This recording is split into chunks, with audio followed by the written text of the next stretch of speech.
네, 시청자 여러분 안녕하십니까. 돈과 세상이 보이는 시간 아침 경제 골든타임 박현진입니다. 안녕하십니까. 강수진입니다. 오늘 골든타임 한뉴스5로 시작합니다.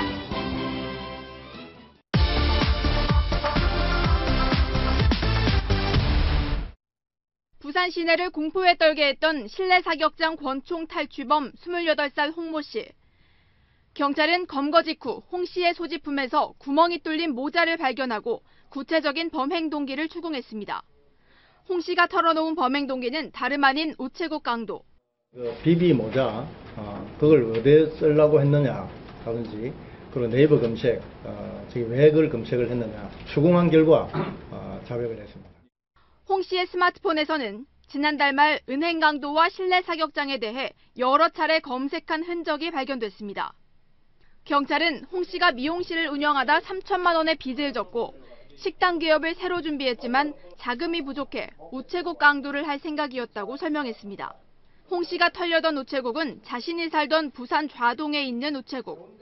이 우체국 역시 사전 답사를 통해 경비가 상대적으로 허술한 것을 확인했습니다. 범인은 택배를 붙이러 한 2, 3개월 전에 한 번씩 갔는데 그거 가니까 아주 허술했다. 홍 씨는 지난 1일에도 같은 실내 사격장에서 총을 탈취하려 했지만 당시 남자 직원이 근무하는 것을 보고 포기하기도 했습니다. 경찰은 홍 씨에 대해 구속영장을 신청했습니다. 채널A 뉴스 김설혜입니다.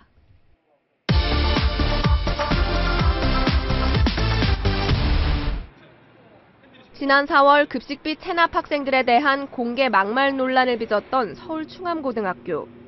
너가 다른 애들 돈 먹는 거라고. 너 때문에 급식 안 좋은 거라 막 그런 소리 하네. 서울시 교육청이 충암중고의 급식 실태를 감사했더니 각종 비리가 쏟아져 나왔습니다. 수법도 다양했습니다. 학교에 식용유 10통을 들여오면 4통은 빼돌리고 나머지 6통은 시커멓게 될 때까지 썼다는 게 시교육청의 설명입니다. 종이컵과 수세미까지 이렇게 빼돌린 돈이 최소 1억 5천여만 원입니다. 교실로 급식을 옮기는 업무를 조리실 직원에게 시키고도 따로 용역 직원에게 맡긴 것처럼 조작하기도 했습니다. 이런 유령 용역 직원의 인건비와 4대 보험료 명목으로 4년간 최소 2억 5천만 원이 빠져나갔습니다. 식자재와 인건비 부풀리기로 총 4억여 원이 빼돌려진 겁니다. 이 때문에 이 학교 급식은 교육청 위생평가에서 매년 최하위를 받을 정도였습니다. 4대에서 뭐 나사가 한가운데다 고무장 막 잘린 거, 여기에서 뭐 나오고 되게 다양하게 나왔어요. 학교는 입단 속에만 급급했습니다. 제가 한번 올렸었거든요. 갑자기 친구가 조심하라고 찾는다고, 사진 올리네 찾는다고. 교육청은 전 충암고 교장과 행정실장 등 18명을 수사당국에 고발했습니다. 채널A 뉴스 정부경입니다.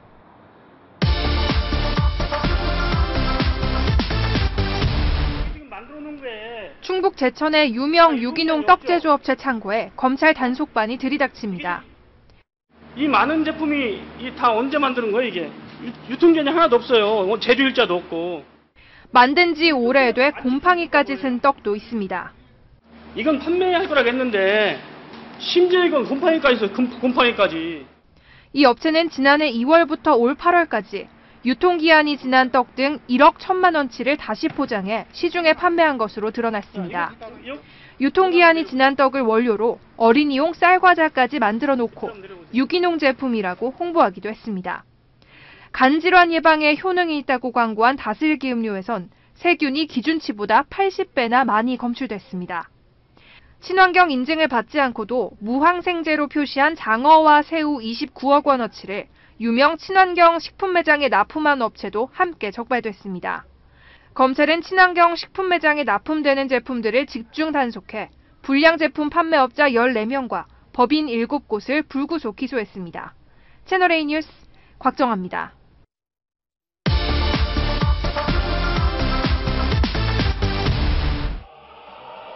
노동당 창건 기념 건축물 건설과 홍수 피해 복구 등 온갖 굳은 일에 동원되는 북한 군인들. 이러다 보니 북한의 부유층 자제들은 병역 기피를 위해 갖은 방법을 씁니다. 미국의 북한 전문 매체 자유아시아 방송은 돈을 써서 집에서 군복무를 하는 자택병사들이 있다고 전했습니다. 암시장인 장마당에서 쌀 100kg을 살 수 있는 미화 $50 정도를 매달 뇌물로 쓰고 집에서 복무 기간을 채운다는 겁니다. 북한군은 식량을 비롯한 대부분을 자체 해결하려다 보니까 군부대에 있는 권력자의 자녀들을 후방으로 보내서 그 자녀들이 후방에 가서 쉬면서 일정한 돈을 보내고, 그러다 보면 군부대도 생존하고. 또 일부 부유층 자제들은 우리의 의가사 제대격인 감정제대 처분을 받기 위해 $100에서 $200가량의 뇌물을 쓰고 결핵과 같은 질환이 있는 것처럼 건강 기록을 위조하고 있다고 이 방송은 전했습니다.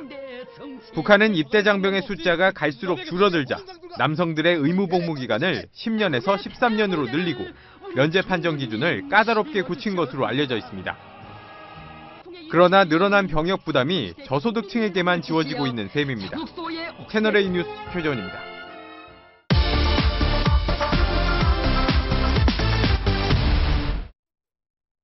백두산 영웅 청년발전소 준공식에 참석한 김정은이 환하게 웃습니다. 2002년부터 시작해 13년 걸린 발전소 공사가 당찬건 70도를 일주일쯤 앞두고 드디어 완공된 겁니다. 직접 연설에 나선 김정은은 발전소 건설에 가장 많이 동원된 청년들을 가리켜 당의 복이라고 치켜세웠습니다. 우리 당은 확실히 복 중에 가장 큰 복인 청년복이 있습니다. 발전소 건설을 위해 바쳐온 청년들의 혁명성과 희생성, 애국심 앞에서는 누구나 다 머리를 숙일 것입니다. 중장비가 부족해 맨손이다시피 동원된 청년들을 두고 청년복을 운운하더니 이 발전소를 청년 강국의 상징, 청년 영웅의 신화라고 불렀습니다. 노동신문은 6개면 중 5개면이 발전소 기사로 도배됐고 불꽃놀이까지 성대하게 벌였습니다. 그런데 김정은은 청년들에게 또 다른 발전소 건설을 명령했습니다.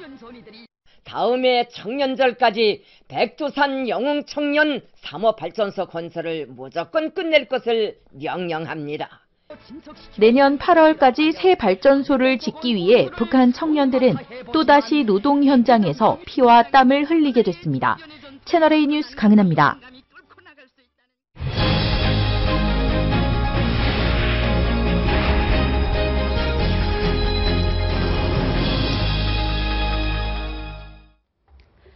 아침경제 골든타임 박상헌 공간과 미디어 연구소 소장, 민영삼 포커스컴퍼니 전략연구원장, 정철진 경제 칼럼니스트, 그리고 김태현 변호사 네 분과 함께합니다. 어서 오세요. 네, 30대, 40대 직장인들의 한 달 평균 용돈 약 30만 원이라고 하는데요. 그렇다면 10억 자산가들의 한 달 용돈은 과연 얼마쯤 될까요? 정철진 평론가가 10억 자산가들의 씀씀이 공개합니다. 네, 그렇습니다. 한 시중은행에서 금융자산만 10억 원이 넘는 분들, 자세 고객이죠. 고객들의 소비 행태들을 조사한 리포트가 발간이 됐었습니다.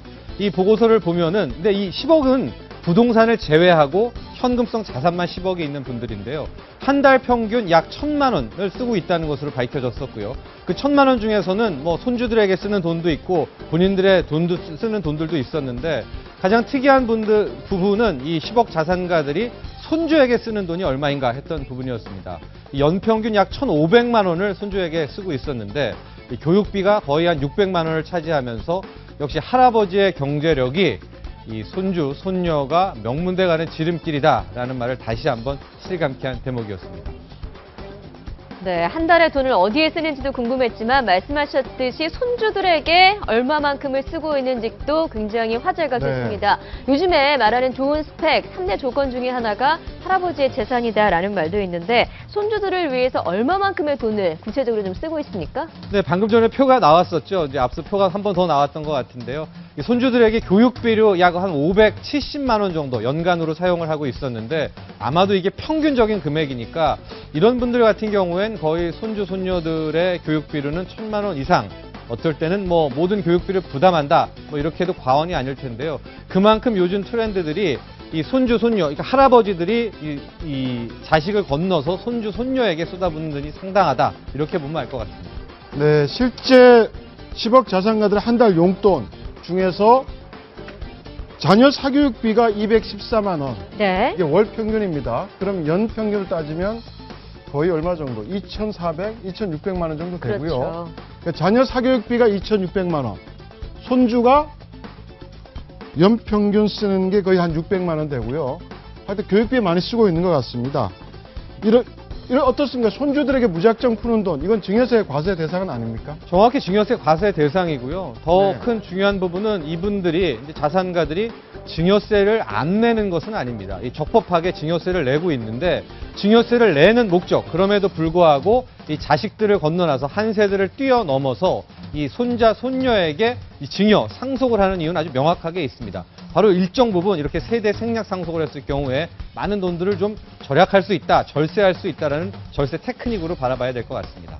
네, 세대 생략 상속이라고 말씀하셨는데 자식에게 증여를 하지 않고 손자에게 증여를 하는 겁니다. 구체적으로 그러면 얼마나 세금이 좀 덜 내게 됩니까? 그렇습니다. 이제 100억 기준으로 참 큰 돈이긴 하지만은 100억 기준으로 한번 계산을 해보겠습니다. 일단 100억이면은 뭐 상속세, 증여세 50%를 내야 되는데요. 일단은 100억을 자식에게, 그 다음에 자식이 또 손자, 손녀에게 갈 경우를 보겠습니다. 이 경우에게는 100억이 자식에게 갈 때 일단 50억으로 줄어들죠. 세금을 50억 내야 되니까. 이 50억이 다시 손자, 손녀에게 갈 때는 또 50%가 깎인 25억이 상속이 됩니다. 근데 이 자산가 할아버지가 자식을 뛰어넘는 바로 손자, 손녀에게 갈 경우에는 50%에다가 30% 할증이 붙는 65%만 내면 되거든요. 그러니까 네. 이 경우에는 35억을 이 손자, 손녀에게 줄 수 있습니다. 그러니까 기존에 이 25억에서 약 33억에서 35억 정도, 한 8억 원이 넘는 돈이 이 절세가 되기 때문에 네. 요즘 같은 경우에 세금을 다 내더라도 이 손자, 손녀에게 바로 사전 증여를 하게 되는 뭐 이런 것들이 자산가에서는 하나의 유행처럼 번지고 있는 겁니다. 네, 그래서 자녀가 아닌 손주들에게 주식을 증여하는 사례, 뭐 급증하고 있다고 하죠. 네, 사상 처음으로 1조 원을 넘어섰다고 하는데. 네, 그렇습니다. 특히 이런 이제 손자, 손녀에게 넣는 세대 생략 이 사전 증여 같은 경우에 가장 좋은 수단이 바로 주식입니다. 왜냐면은요, 주가는 오르고 내리고를 반복하지 않습니까? 그렇기 때문에 이 회사를 운영하는 사람 입장에서는 이 시점이 주가가 가장 낮은 타이밍이다라는 것을 뭐 본능적으로 알 테니까 그 시점에 골라서 손자, 손녀에게 이 주식을 사전 증여하게 되는데요. 이번 주에 나온 이 현재 이 미성년자 주식 부자 현황들을 보면 지금 표에 나온 것들은 거의 대부분 손자, 손녀에게 사전 증여를 한 이제 그런 대목들인데, 이제 임성기 한미약품 회장 같은 경우에는 한 지금 75세 정도 됐는데 손자, 손녀, 외손자, 외손녀 7명에게 총액이 5,800억 정도가 이 사전 증여가 된 겁니다. 그러니까 네. 1인당 거의 800억대의 이 돈을 이제 자산을 물려주게 된 건데, 아직 학생들인데 이 7명의 손자, 손녀들 거의 한 850억 정도의 이제 주식의 가치를 보유하고 있는 그런 엄청난 이제 손자, 손녀들이 된 것이죠. 정부와 국회에서도 이게 약간의 편법의 부분이 있다, 구석이 네. 있다고 보고 관련법 개정을 준비하고 있다고 하죠. 그렇습니다. 여러 차례 세대 생략 상속에 대한 지적들이 많이 나와서 지금 국회에서는 이 할증 부분을 높이자.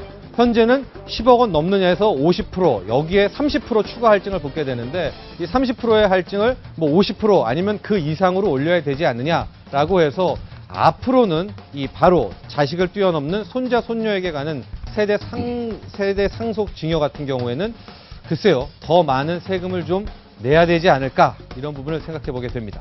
네, 다음 주제로 넘어가겠습니다. 주정차 위반했다 단속되면 최소 4만 원의 과태료를 물게 되는데요. 주정차 단속 알림이 서비스를 활용하시면 이런 과태료 공포에서 벗어날 수 있을 것 같습니다. 숨어있는 경제 이것만에서 알려드립니다.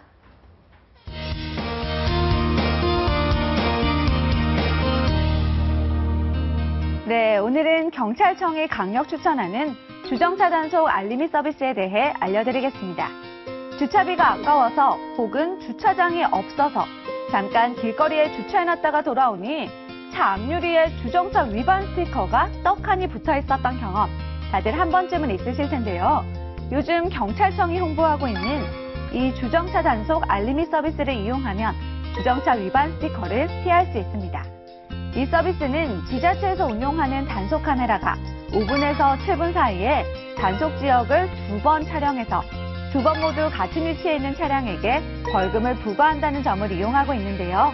가입된 차량이 단속 카메라에 첫 번째로 촬영됐을 때 그 차량의 주인에게 차량이 주차금지 장소에 주차돼 있으니 즉시 이동 바랍니다 라는 메시지를 보냅니다.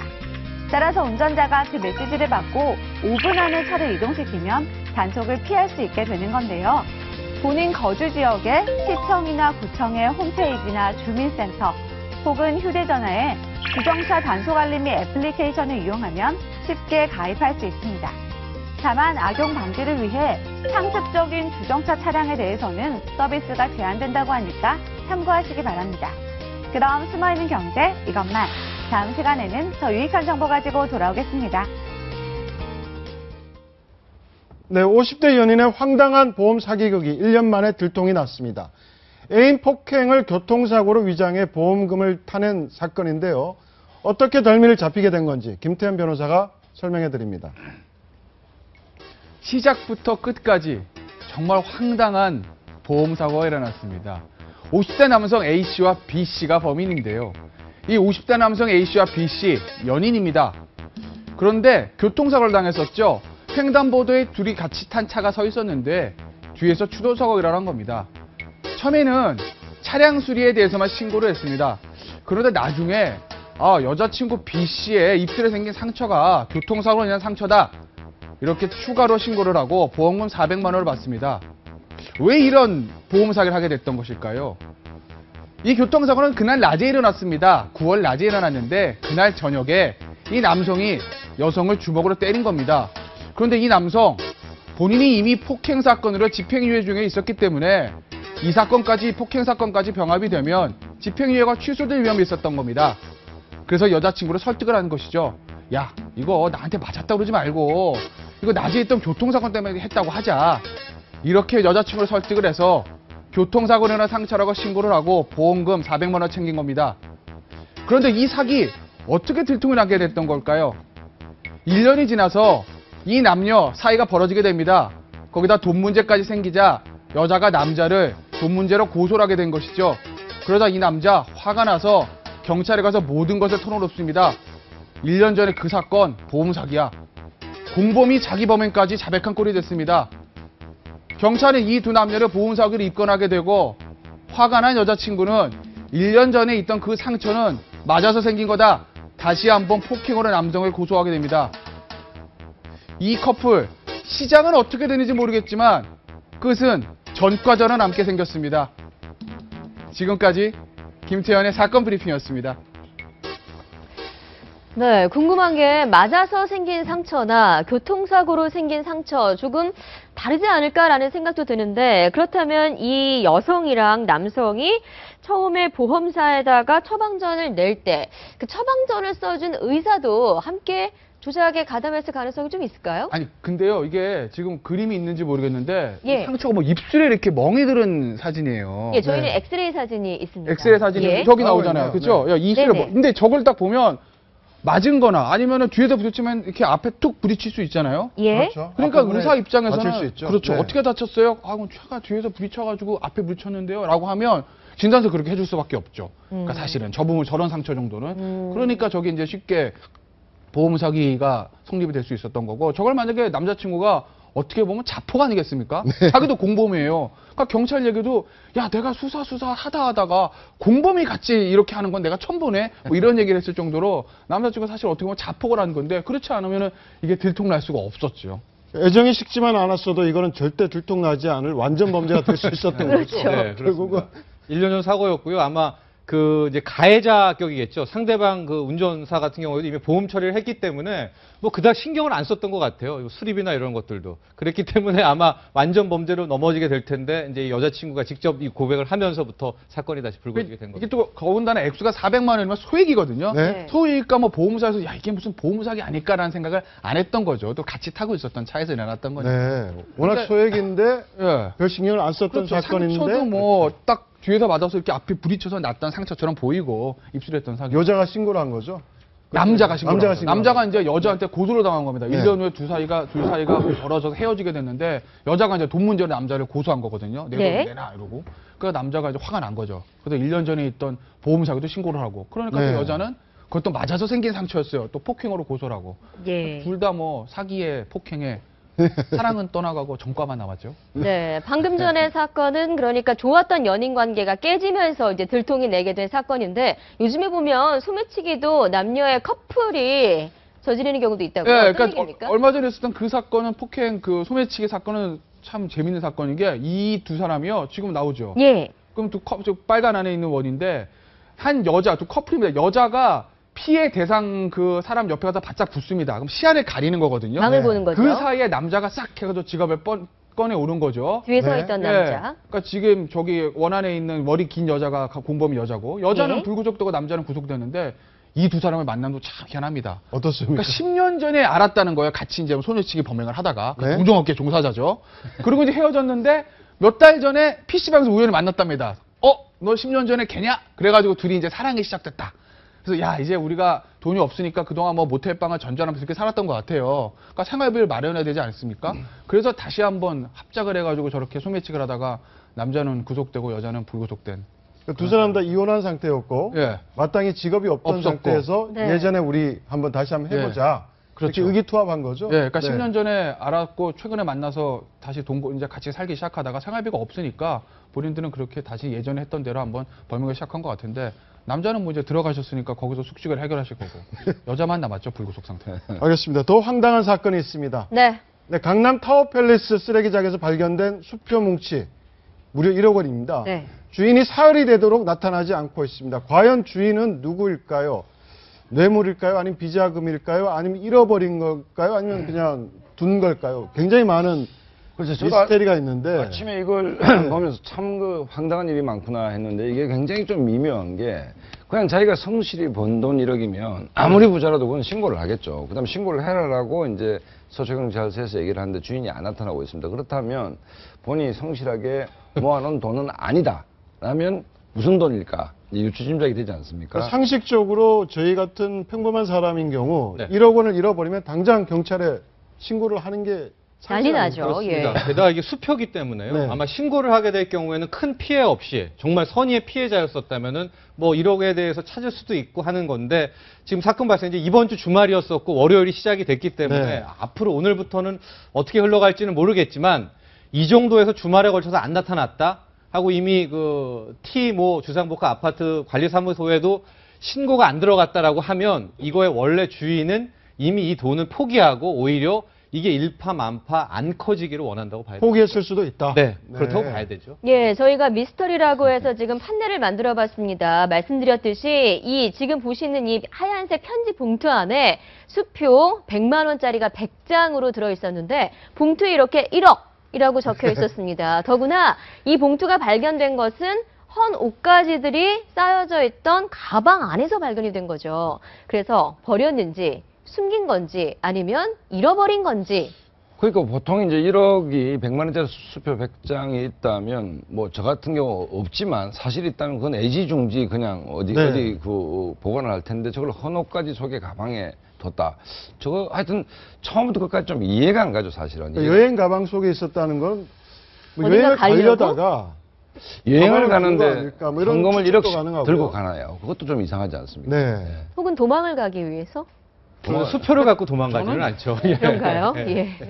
저는 뭐 글쎄요 이거 약간 음모론적인 시각에서 네. 작물일 가능성이 있다는 거죠. 작물? 훔쳤어요 예를 들어서 예. 가방에서 왔습니다. 근데 현금은 다 가져갈 수 있잖아요. 이게 웬 수표가 있지? 근데 작물 도둑 입장에서는요 이 수표를 못 써요. 네.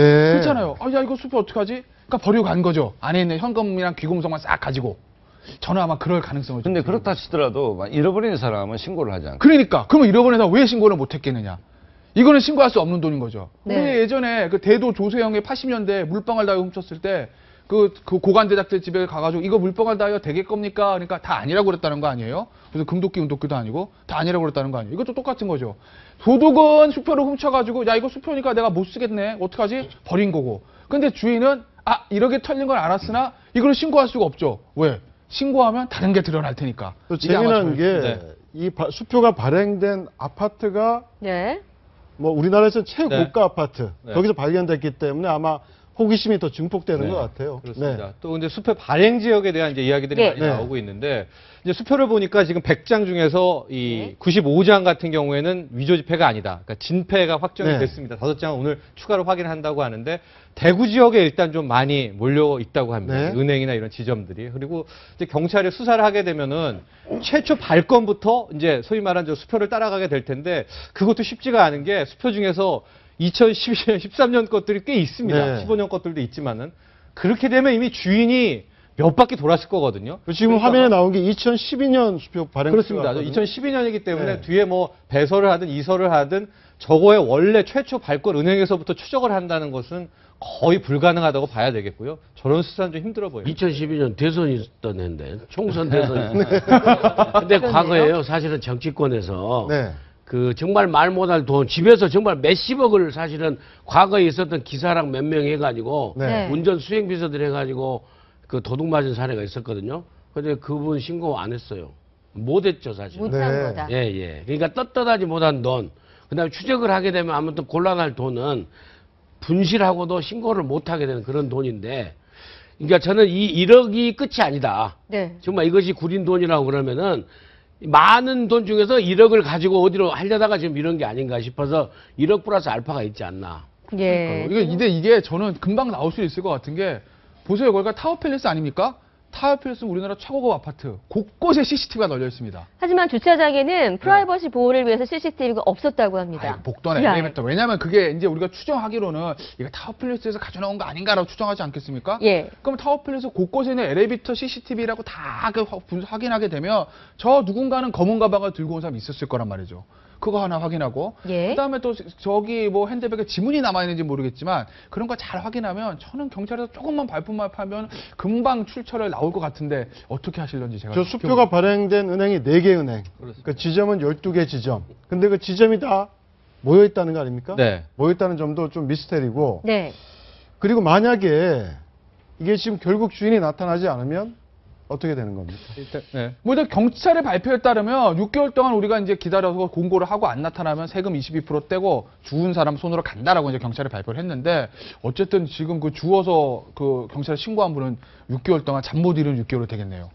안 나타나면 22% 뛰면 얼마입니까? 8천만 원이 떨어지는 건데. 8천만 원. 예. 예. 아마 이제 일하시는 분이었었던 것 같습니다. 예, 옷가지를 하는 청소하다가. 분인데 저 가방을 보다가 저 어마어마한 돈 봉투가 나오니까 놀라서 아들을 대동을 해서 경찰서에 가서 신고를 한 것 같은데요. 이제부터가 이제 뭐 오늘 월요일이니까 수사가 시작될 것 같은데 우리 김태현 변호사 말한 것처럼 아마 이 엘리베이터 영상만 봐도 저 옷가방부터 쉽게 찾을 수 있을 것 같지만 검사를 안 할 겁니다. 왜냐하면 원하는 사람도 없고 신고한 사람도 없고 그 굳이 다 저 CCTV를 할 이유가 없거든요. 이 주상복합 아파트 측에서는. 실제 저 돈을 1억 수표를 잃어버린 사람은 주인을 좀 안 찾기를 바랄 수도 있겠네요. 그렇죠. 그러니까 그 사람 주인을 찾을 수 있는 겁니까? 그러니까 속된 말로 이 사람이 정말 죽지 않았으면 예를 들어 뭐 진짜 강도살인처럼 그런 거 아니겠으면 아니 지금 딱 보면 1억이라고 봉투 써놓으면 글씨면 자기 글씨인지 알 거 아니에요. 봉투에 있는 1억인데 네. 그게 없어졌는데 그냥 집에 있는다? 아니 뭐 1억 정도야 뭐 1억은 뭐 적선하지 이런다고요? 아예 신고를 못하는 거라고 봐요 저는. 네, 알겠습니다. 네, 1억 원 미스터리 네. 여러 가지 의문점들이 많기 때문에 또 저희도 많은 추측을 좀 해봤던 것 같습니다. 이번에는 정치권 소식으로 넘어가죠. 여권 얘기부터 해보겠습니다. 공천 방식을 놓고 내홍을 겪고 있는 새누리당 오늘 역시 진통의 하루가 될 것으로 보이는데요. 공천 특별기구를 출범시키기로 했지만 어제까지 아무런 합의도 이루지 못했습니다. 자, 문제가 어디에 있습니까? 아니 이제 특별기구를 통해서 이제 공천 룰을 만들자라고 이제 네. 합의가 된 거 아닙니까? 네. 합의가 된 것이 오늘 좀 의미가 있는 날이 오늘 이제 모처럼 김무성 대표가 참석한 저 최고위원 회의가 있습니다. 거기서 이제 김무성 대표가 무슨 얘기를 할지도 이제 관심인데 특별기구면 대충 세 가지 문제가 되는 게 이제 모든 일은 사람이 하는 거니까. 누가 이 특별기구에 들어갈 것인가. 근데 위원장이죠. 보면 이제 네. 김무성 대표 측은 뭐 관행상 사무총장이 가는 게 맞지 않냐. 사무총장이 이제 공천에 대한 어떤 조직에 대한 포괄적인 것이기 때문에. 그 다음에 이제 친박 측에서는 최고위원 중에 한 명이 들어갔으면 좋겠다. 최고위원회는 사실은 친박이 우세하지 않습니까? 네. 그 다음에 이제 위원 인선은 현재 당내에 지금 국민공천 TF가 있기 때문에 이걸 중심으로 보강하는 형식으로 가자는 것이 이제 대표적 입장인 것 같고, 그 다음에 친박 쪽에서는 우리 쪽 이제 그 이해를 반영할 수 있는 뭐 조원진 의원이나 김재현 의원, 김태현 의원을 좀 포함시키자 뭐 이런 입장인데 저는 뭐 이게 크게 논란이 될 것 같지는 않다는 생각이 듭니다. 왜냐하면 큰 틀에서는 대략적인 암묵적 공감대가 좀 형성되어 있는 거 아닌가 이렇게 봐집니다. 왜냐하면 당이라는 것은 사실 총선 승리를 해야 되는 것이거든요. 근데 진보와 보수가 좀 다르다는 생각이 드는 것이 대기실에서 우리 김태현 변호사 측도 종합편성 채널도 여권이 막 분란을 일으키면 시청률이 떨어진다 이런 얘기인데 그건 무슨 아주 의미 있는 얘기가 일단 보수 지지 세력들은 당내 분란으로서 솥단지가 깨지는 걸 좀 원치 않는 기류가 네. 있다. 그렇기 때문에 왜냐하면 역대 보면 우리가 보수 그러니까 새누리당에 반발해서 새로운 보수 정당이 성공한 적이 한 번도 없거든요. 그렇기 때문에 전체적으로 어쨌든 김무성 대표 측과 BH 내지 친박이 갈등하는 것을 보수 지지층이 좀 용납 안 하는 분위기가 있기 때문에 그걸 양진영이 알고 있을 것입니다. 그렇기 때문에 전체적으로는 뭐 크게 이 문제가 파열음을 낼 것 같지는 않다. 대략적으로 절충하면서 갈 것 같다. 이런 생각이 듭니다. 박 소장님은 쉽게 뭐 큰 파열음이 일어나지 않을 거다라고 네. 얘기를 하셨는데 지금 이게 어떻게 보면 의원들의 생사가 달린 문제 아닙니까? 결국 친박, 비박 쉽게 물러날 것 같지 않은데 오늘 타협이 될 가능성 어떻게 보세요? 타협이야 되겠죠. 네. 타협이야 되는데 그 타협이 이루어지기 전까지 좀 소리는 나겠죠. 아니 네. 소리가 안 날 바에는 인지 해결됐어야 될 문제죠. 이게 결국에 친박 측 입장에서 되도록이면은 친박이 학살당하지 않고 청와대가 좀 공천권을 많이 행사할 수 있도록 해서 청와대 사람들이 많이 진출할 수 있는 그런 제도에 가깝도록 친박들이 많이 요구를 하겠죠. 그렇기 네. 때문에 바로 친박의 김태호 최고위원부터 위원장으로 앉히려고 하는 거 아니겠어요? 네. 근데 좀 소리는 날 것 같아요. 네. 네, 그런 가운데 김무성 대표가 전략 공천 대신에 우선 추천을 하자라고 얘기를 했으니까 둘이 뭐가 다른 겁니까? 그러니까 이제 뭐 똑같은 얘기죠. 우선 추천이나 전략 공천이나 우선 추천은 당헌 당규에 들어가 네, 그렇죠. 있다면서요? 왜냐하면 이제 네. 그 취지는 뭐냐면 사회적 약자, 여성, 장애인, 그러니까 사실은 지역구에서 굉장히 힘들지만 그 계층들을 보호하기 위해서 좀 우선 추천을 하자는데 취지인데 네. 이거 우선 추천의 취지가 그건데 그러니까 사회적 약자를 배려하기 위한 정치적 소외 지역에 있는 분들을 배려하기 위한 것인데 이게 오남용 내지 악용이 되어 온 것이죠. 이러면 컷오프제로 나는 김태현 의원이 싫다. 저 사람을 날려야 된다. 그러면 사회적 약자라는 명목으로 다른 사람을 네. 뽑고 공천을 학살하는 그러니까 잘못 쓰여졌기 때문에 문제가 되는 것이지 우선공천제든 전략공천제든 그게 제대로 쓰여진다면 그건 나쁠 건 없는 것이죠. 그렇기 때문에 그게 오남용되고 악용되는 문제인데 뭐 김무성 대표가 뭐 우선공천제 문제니까 그 당헌 당규의 취지대로 한다면 그거를 반대할 명분은 없지 않습니까? 뭐 그런 차원에서 얘기를 하는 문제인데 오늘 최고위원 회의에서 대표가 무슨 모두 발언을 어떻게 하느냐가 좀 주목이 되는 장면이 이 장면입니다. 네, 우선 추천은 한 언론과의 인터뷰에서 얘기를 한 건데 이건 당헌 당규에 있기 때문에 검토해 볼 만하다 네. 정도의 수준의 답변을 했습니다. 근데 지금 김무성 대표가 그동안 전략 공천을 한석도 하지 않겠다라고 얘기한 상태에서 이렇게 우선 추천을 받아들인다 그러면 또 한 발 물러서는 것 아니냐 이런 비판을 받을 수도 있잖아요. 그렇죠. 사실상 네. 당헌 당규에 명시된 대로 사실상 전략 공천을 수용한 결과가 되는 거예요. 네. 그러니까 전략 공천이라는 건 방금 우리 박 소장 얘기하신 대로 소수자 약자 플러스 신임 발굴 플러스 최고 권력자가 보내고 싶은 사람 이 세 가지잖아요. 그리고 이 두 번째, 세 번째 부분에 있어서 김무성 대표가 당헌 당규에 제시된 것을 명분 삼아서 전략적으로 양보한 게 아닌가 그렇게 보입니다. 근데 지금 그걸 확답을 한 건 아니고 검토해 볼 수 있다는 거니까 좀 상황을 지켜봐야 지금도 당헌 당규에는요, 그 우선 공천 하게 돼 있고 50대 50으로 하게 돼 있는 거예요. 네. 이걸 하지 말고 뭐 안심번호 전화제로 100% 하자는 건데 이제 이걸 논의하는 거니까 사실 김무성 대표가 좀 물러나는 모양새가 될 것 같아요. 네, 김무성 대표와 청와대의 싸움, 김무성 대표가 한 발 물러난 것인지 또 다른 전략을 세우고 있는 것인지 지난 주말에 외부 일정을 김 대표 잡지 않았지만 어제 오후에 잠시 국회 사무실에 출근해서 이런 얘기를 했습니다. 들어보시죠. 네, 싸우면 명분이 있는 걸 주장하는 사람, 국민 다수의 생각을 갖고 있는 사람이 이기게 돼 있다. 예. 그리고 나는 공천권을 행사하지 않겠다고 하는데 싸울 일이 뭐가 있나? 나는 공천을 안 할 것이기 때문에 싸울 이유가 없다. 저렇게 얘기를 했습니다. 아니 그게 네. 뭐 공자님 말씀인데 김무성 대표 얘기는 왜냐하면 예를 들어서 그렇습니다. 이제 전략 공천을 청와대도 하자는 얘기는 못 하는 것이죠. 내 사람 뭐 17명 병아리들이 뭐 명단이 뭐 여의도에 다닌다는데 이 사람 공천해 주세요라고 그러니까 그게 정치의 영역이 나가서 이심전심 충분히 그렇게 표현이 될 수 있는데 그건 말도 못 하는 것이고 그렇다 해서 오픈 프라이머리 명분으로 뭐 기득권을 가진 현역 의원들이 무조건 유리하다는 그것도 국민들이 용서하겠습니까? 그렇기 때문에 어쨌든 뭐 정당 새누리당이든 그 새정치민주연합이든 총선을 이기기 위한 로얄 로드가 뭔지를 고민하는 것이고 그게 뭐 정답은 없는 것이죠. 사실 정답은 없는데 특정 세력이 자기 세력을 강제적으로 심기 위해서 인위적으로 뭘 한다 했을 때 그건 역풍이 불겠죠. 뭐 그런 맥락이기 때문에 김무성 대표가 일관되게 얘기한 것이 뭐 공천권을 권력자로부터 뺏어서 국민에게 돌려주겠다라는 것은 명분이 있는 얘기죠. 그게 뭐 사실이 있든 없든 간에. 그에 반해서 이제 뭐 친박 입장에서는 참 대답이 궁한 측면이 있는 것인데 아무튼 뭐 어떤 형태로 정치력이 발휘돼서 어떻게 절충이 될지는 좀 지켜봐야 될 것 같다는 생각입니다.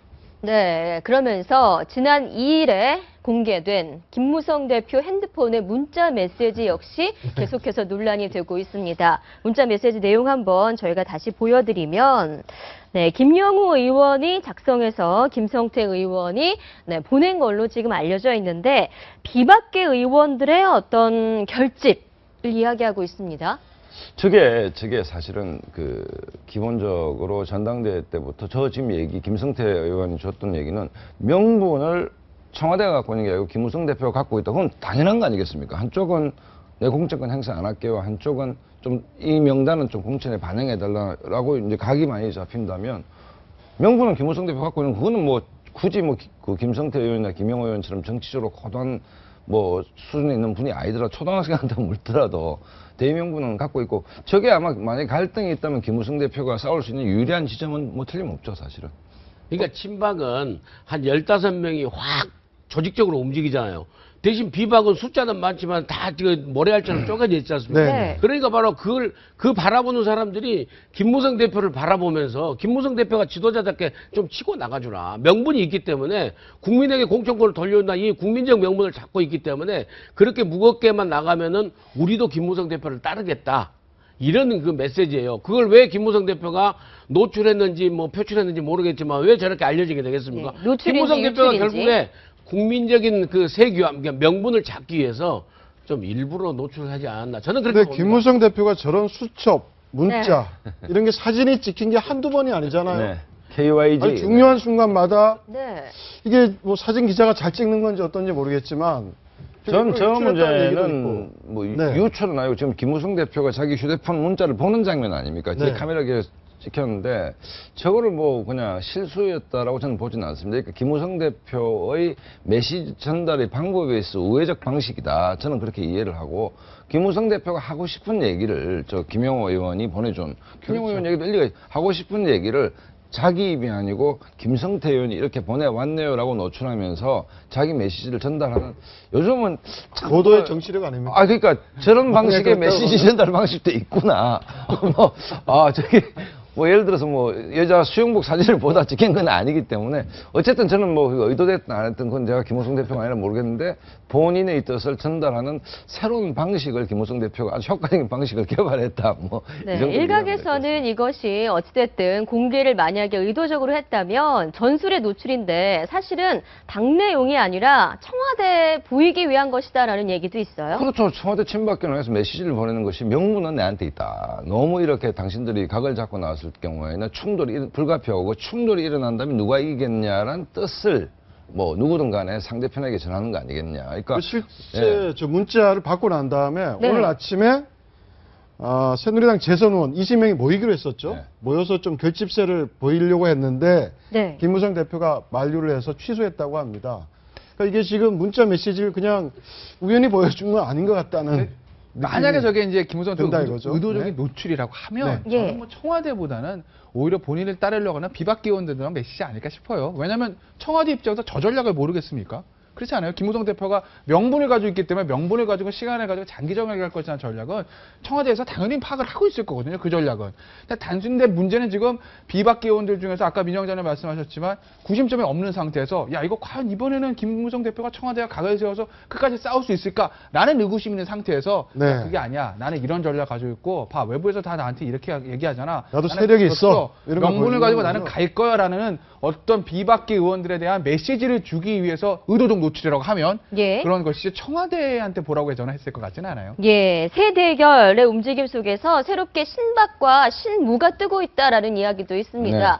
좌성태, 좌하경 우성태인가요? 이 말에 이어서 새로운 친박과 또 친무가 떠오르고 있다는 얘기죠. 지금 당내 만약에 지난주에 안심번호 국민공천제를 가지고 의총에서 표결 갔으면 끝났습니다. 사실은 압도적으로 안심번호 국민공천제를 한 비박이 이겼을 겁니다. 왜냐하면 그거는 의원 분포상, 그러니까 또 새누리당의 최고 의결기구는 의원총회거든요. 그러니까 그까지 갔으면 근데 그야말로 파열음이 굉장히 크게 났겠죠. 그러니까 그거는 막았던 것이고, 그 다음에 지금까지 박근혜 정부 들어와서 당내 경선에서 친박이 이긴 적이 없습니다.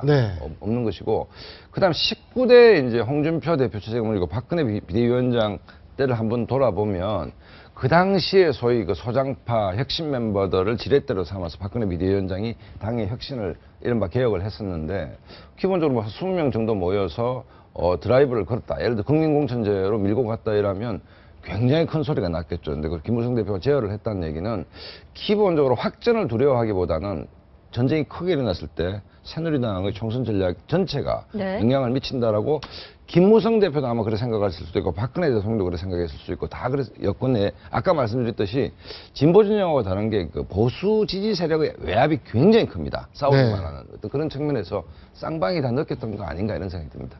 근데 우성태 자경은 원래부터 이제 있었는데 재밌는 게 앵커께서 말씀한 이번에 신박과 신무가 대표적인 게 사실은 황기나 사무총장은 친박에 가까웠거든요. 네. 근데 이번에 신무가 된 것 같고 오히려 비박 쪽에서 했던 원유철 원내대표가 완전히 신박으로 가는 그 상당히 중진들이 묘하게 이치를 바꾸는 그런 일도 지금 일어난 것 같습니다. 네, 알겠습니다. 이번엔 야권 얘기해 보겠습니다. 네. 공안검사 출신인 고영주 방송문화진흥회 이사장이죠. 새정치민주연합 대표를 향해서 지금 자막이 나오고 있는데 어떻습니까? 지금 공산주의자 발언.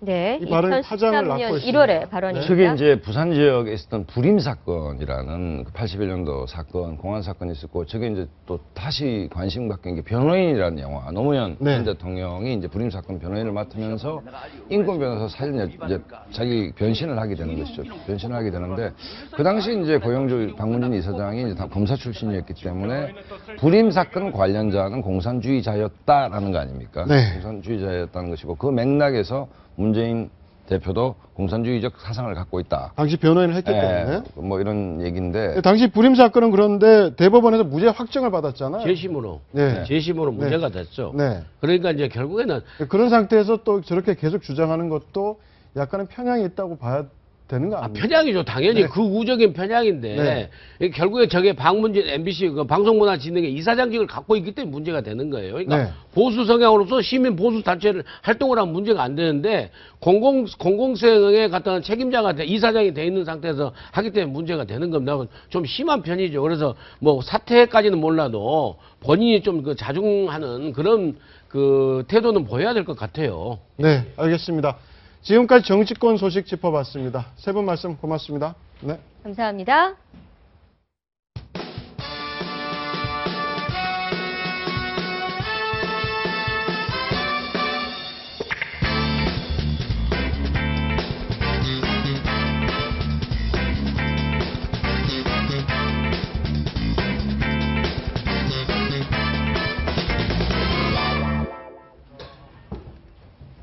네, 모두가 궁금해하는 연예계 뒷이야기, 연예계 핫 이슈로 만나봅니다. 네, 정철진 경제 칼럼니스트와 함께 전수영 연예 전문 리포터 모셨습니다. 어서 오세요. 그렇죠. 안녕하세요. 네. 네, 오늘 아침을 뜨겁게 달군 연예계 헤드라인 네. 한번 좀 풀어보죠. 네, 첫 번째 헤드라인입니다. 첫 번째 소식은 바로 한그릇이 소식인데 어제 포털 사이트 계속해서 1위를 했었던 소식입니다. 바로 결혼 소식인데요. 보도자료를 먼저 나갔고 이후에 한그릇씨가 SNS를 통해서 결혼을 발표한 겁니다. SNS 내용을 조금 살펴보면 난 어린 나이인데 일을 하는 것도 중요하지만 좋은 사람을 만난 것도 놓칠 수 없고 좋은 타이밍도 놓칠 수 없기 때문에 결혼을 결정했고 이제 이후에도 결혼 이후에도 연예계 활동을 계속해 나갈 거라고 이야기했는데요. 또 덩달아 화제가 된 것이 바로 일반인 남친입니다. 네. 연예인 못지않은 외모가 잘생겼었죠? 네, 여기 잘 보이진 않는데요. 인터넷에 들어가시면 보실 수가 있거든요. 굉장히 멋있더라고요. 그래서 선남선녀 커플이다라고 이제 이야기가 전해졌습니다. 네, 한그릇이 열애부터 결혼까지 사실 묵은이라고 얘기하지 않고 당당하게 이야기하는 모습이 화제가 됐습니다. 네, 두 번째 넘어가 보도록 할게요. 네, 두 번째가 예. 오랜만에 이경영 씨 얘기네요. 네, 그런가 하면 이제 지금 뜨겁게 부산에서 국제영화제가 지금 펼쳐지고 있는데요. 수상소감이 굉장히 화제가 됐습니다. 소수 의견에 출연을 하고 나무조연상을 받으면서 수상소감을 밝힌 건데요. 아들을 잃은 역할을 맡았는데 13년 만에 실제로 아들을 만나게 됐다. 이 상은 아들을 놓치지 않겠다는 의미로 알겠다라고 얘기했는데 몇 년 전에 방송에 출연을 해서 이 불미스러운 사건 때문에 아들을 5살 이후로 만나지 못했다고 그래요. 그렇기 때문에 13년 만에 만난 그 이야기가 좀 관객들이나 보는 이들에게 감동을 전하게 했다고 합니다. 부산국제영화제에서 만난 건가요, 아들을?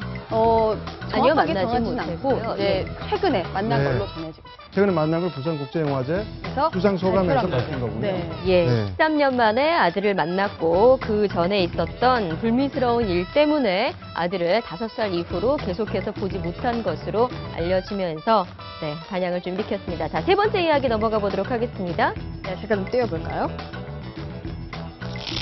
바로 남다른 별들의 효도법입니다. 한 3가지 정도로 이제 정리를 해볼 수가 있겠는데요. 처음에는 좀 통 큰 연예인에 대해서 이야기를 해보려고 하는데 원빈 씨가 굉장히 통 큰 효도를 했다고 또 알려져 있습니다. 이제 요번에 강원도 정선에서 결혼 소식이 있었는데 2008년에 부모님에게 이미 2층의 대저택을 선물하면서 화제가 된 건데요. 이 네. 겉으로 봤을 때 굉장히 현대적인 외관이 또 화제가 됐고 안에는 또 전통적인 주방을 설치해서 화제가 됐다고 예, 해요. 지금 사진에 보이는 이 집인가 보죠? 네, 이제 한국 건축문화 대상도 수상한 바가 있고요. 네. 지금 굉장히 유명해져서 관광 명소가 됐다고 합니다. 네, 다음은 박신혜 씨가 보이는데요. 박신혜 씨. 네, 이제 부모님에게 제2의 인생을 살게 해줬다라는 연예인들이 많이 있는데요. 박신혜 씨를 예를 들 수가 있습니다.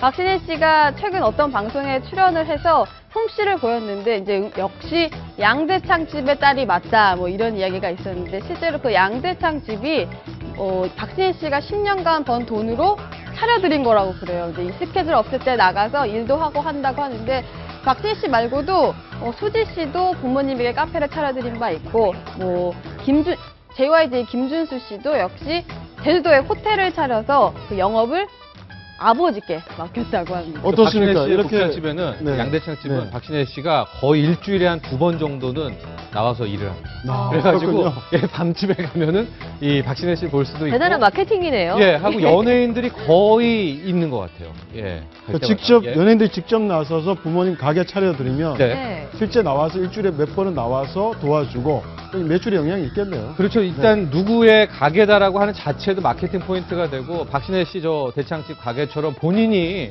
한 달에 한 번만이라도 나온다는 얘기가 들리면은 글쎄요 매출에는 엄청난 긍정적인 효과가 있죠.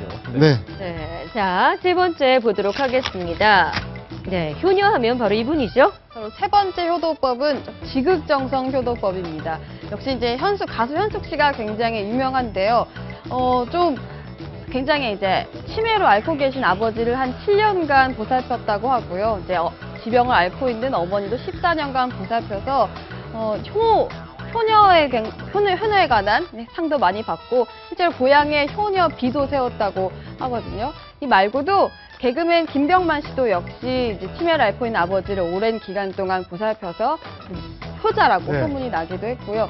이 연예인 중에 13남매로 유명한 연기자 남보라 씨 있지 않습니까? 역시 효녀로 또 유명하다고 합니다. 예, 저희가 지금 세 분 사진 보여드렸는데 사실 지난 주말에는 하정우 씨가 실검 1위를 차지하지 않았습니까? 지금도 거의 하정우 씨, 네. 또 아버지인 김용건 씨가 이 차트 뭐 상단을 차지하고 있는데 어디 네. 나와서 이제 한 프로그램에서 지금 김용건 씨가 저 차를 이제 몰고 쫙 나오는 겁니다. 그래서 네. 본인의 차다라고 하고 이제 아들이죠. 큰아들인 하정우 씨가 선물한 거야라고 하는데 저 차가요. 벤틀리 중에서도 이제 플라잉 스퍼라는 이제 모델인데 2억 5천만 원 정도 가액인데 취등록세 내고 나면 거의 3억 원 비쌉니다. 네. 근데 저 차를 이제 하정우 씨가 선물을 했다 이러면서 지금 하정우, 김용건 씨가 계속 상단에 오르고 있는데 좀 하정우 씨가 최근에 뭐 영화계에서는 편당 5억 이상, 5억 플러스 알파 정도의 개런티를 받는 뭐 최대 특급 배우거든요. 네. 저렇게 되니까 부모님에게 저런 효도도 하는구나 뭐 이런 반응이. 아니 개런티를 아무리 5억을 영화 편당 5억 원을 받더라도 저런 거액의 슈퍼카를 선물하기 쉽지 않을 것 같은데 어떻습니까? 참 아무래도 이제 경제적인 능력도 갖게 되니까 최근에도 미술 작품에 좀 열심히 하고 계신다는 있다는 이야기를 또 전한 바가 있는데요. 좀 경제적으로 부를 갖고 있다 보니까 여러 방면으로 좋은 일을 하고 계십니다. 예, 또 하정우 씨 같은 경우에는 어찌됐든 물론 본인의 연기력이 출중하지만 아버지가 김용건 씨라는 또 드라마에서 굉장히 유명한 배우라는 것도 어떤 인지도를 알리는 데 있어서는 무시하지 못할 이유가 되기도 했어요. 예, 그렇게 보는 예. 수도 있지만은 어쨌든 하정우 씨는 그런 인지도보다는 그 DNA를 물려준 거에 대한 감사 뭐 이런 거라고 봐야 되지 않을까. 왜냐면 옷 입는 거나 이런 센스 같은 것들이 예. 정말 김용건 씨도 글쎄요, 저 나이 때 저런 그렇죠. 센스가 나오기가 힘들거든요. 패션 감각이나 저런 네. 것들이 아마 그런 걸 하정우 씨가 고스란히 물려받았던 것 같아요. 알겠습니다. 지금까지 연예계 소식 짚어봤습니다. 말씀 고맙습니다. 감사합니다. 네, 지금까지 아침 경제 골든타임이었습니다. 고맙습니다.